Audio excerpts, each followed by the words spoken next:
Yitirilen nesiller ve yele sovurulan milyardlar. Türkmenistan sanksiyasız. İktisadı dozakının analizi. Giriş. Sessiz bedbahtçılığın fenomeni. Dünya siyasatında ve iktisadiyetinde şeyle bir düşünce var. Eğer bir yurtta uruş bolmasa, halkara sanksiyaları girizilmese ve serhetleri parahat olsa, ol yurt ösmeli. Emma Türkmenistan bu teoriyanı derbi dağın ediyen dünyadaki yeketak laboratoriyadır. Biz sanksiyasız, uruşsuz ve daşarkı basışsız yağdayda bombalanan Irak'tan, dil dövüşüklerin ortasındaki Livya'dan has köp baylık, has köp vaqt ve has köp insan resursunu yitirdik. Türkmenistan'ın 1990-2025 yıllar aralığındaki iktisadi özünü koyverişini ve bunun nesillere yetiren övezi dolup bolmayacak ziyanını açıp görkezýär. Nevit ve gaz diňe bir yerastı baylyk däl. Ol bir siyasi ve iktisadi geometrik kuraldır. Onu doğru ulananlar dünyanın en bağıtlı cemiyetlerini kurdular. Seriştani güýje öwrenler. Norvegiya ve Saud Arabistanı misal berip bolar. Norvegiýanyň akylly modeli. Norvegler nevit biziňki däl, geljekki nesilleriňki diýen ýörelgäni saýlap aldylar. Netijede 1,5 trilyon dollardan gowrak serişdesi bolan döwlet nevit gaznasyny döretdiler. Her barel neviti dünya bahasyna satyp, girdejini saglyga, goraýşa ve döwrebap bilime gönükdirdiler. Saud Arabistan strategiýasy. Saudlar neviti diňe bir satmak bilen çäklenmän. Onu dünya siyasatynyň ruly OPEC hökmünde ulandylar. Mega taslamalar ve senagatlaşma arkaly çölleri tehnologiya merkezlerine öwürdiler. Netijede bu yurtlar üçin tebii resurslar ösüşün kapitaly boldy. Türkmenistan resurslarynyň muhtyna paýlanylmagy. Türkmenistanyň eksport siyasatyna seredenmizde dünya iktisady taryhynda seyrek duş gelýän bir akylsyzlygy görýäris. Yurt sanksiya astynda däl, ýöne öz haridyny sanksiya astyndaky yurtlardan hem arzan satýar. Hytaý baglylygy, tebii gazyň esasy bölegi diňe bir alyja uğradylýar. Turbalaryň guruluşy üçin alynan ägirt uly karzlar gazyň bahasynyň iň pes derejäge düşürýär. Aslynda bir gazy satmaýarys. Biz gazy karzlarymyzyň ýerine mugut diýen ýaly berýäris. Barter ve gezekleşikli söwda. İran ve Azerbaycan bilen geçirilen amallar dünya bazarından has pes bahalarda amala aşyrylýar. Milyardlaryň buğarşy.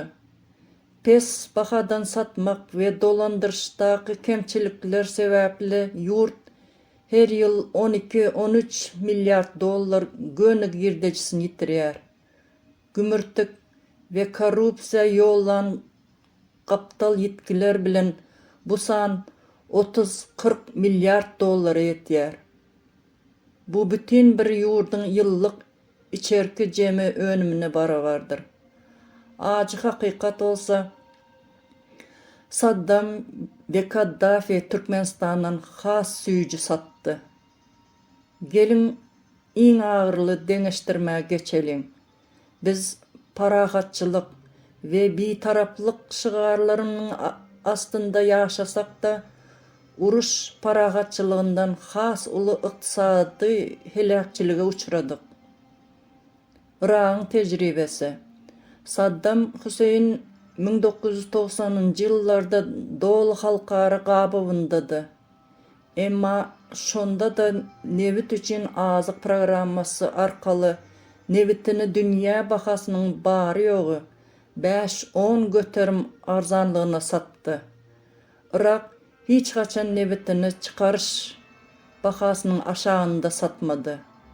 Liviýanyň güýji Kaddafi sanksiýalar döwründe hem halkara Nevit kampaniýalarynyň dyzyna basyp bahalary ýokarlandyrmagy başardy. Türkmenistan bolsa hiç hil sanksiýasyz öz harityny iň pes baha goýup öz ykdysadyetini intihar meňzeş zarba urdy. Institusional ýykylma we demografik betbagytçylyk. Irakda we Liviýada diktatorlar ýykylanda olaryň jenayatlary açyk gazetlerde paş edildi. Türkmenistanda bolsa sessiz ýykylma dowam edýär. Gazyet ýok, derňew ýok, emma netijeler uruşdan beter. Iň uly itkimiz bolsa adam resursudur. 1990-njy ýyllaryň başynda Türkmenistanyň ilatynyň 49 göterimi 25 ýaşdan kiçidi. Bu dünýäde seyrek bolýan altyn demografik mümkinçilikdi. Biz bu nesil bilen näme etdik? Olaryň bilimine maýa goýmak deregine mugut çörege we gaza mätäç etdik. Döwrebap tehnologiýalar deregine boş şan şöhratly binalar gurduk. Netijede şol uly potensialy nesil häzir ýa daşar ýurtlarda gara işçi ýa-da ýurdun içinde gelejeksiz galdy. Netije taryhyň we nesilleriň öňündäki jogapkärçilik. Türkmenistanyň 1990-2025 ýyllar aralygyndaky taryhy bu diňe bir Nevit gaz taryhy däl. Bu ýitirilen mümkinçilikleriň taryhydyr. Biz Norwegiýa bolup bilerdik. Emma sanksiýaly Irakdan hem pes derejeli ykdysady dolandyrşa duçar boldyk. Milliardlarça dollar ýere sowruldy. Ýöne has beteri milliardlarça sagat adam zähmeti we nesilleriň geljegi ogurlandy. Taryh bu sanksiýasyz ýykylşy hiç gaçan bagyşlamaz. Häzirki wagtda biziň öňümüzdäki iň uly mesele bu dowzahy aýlawdan çykyp galan resurslary we iň soňky insan potensialyny halas etmekdir. Diktaturalar sarsanda binalar ýykylar. Emma akylsyz dolandyrş edende halkyň geljegi kökü bilen guraýar.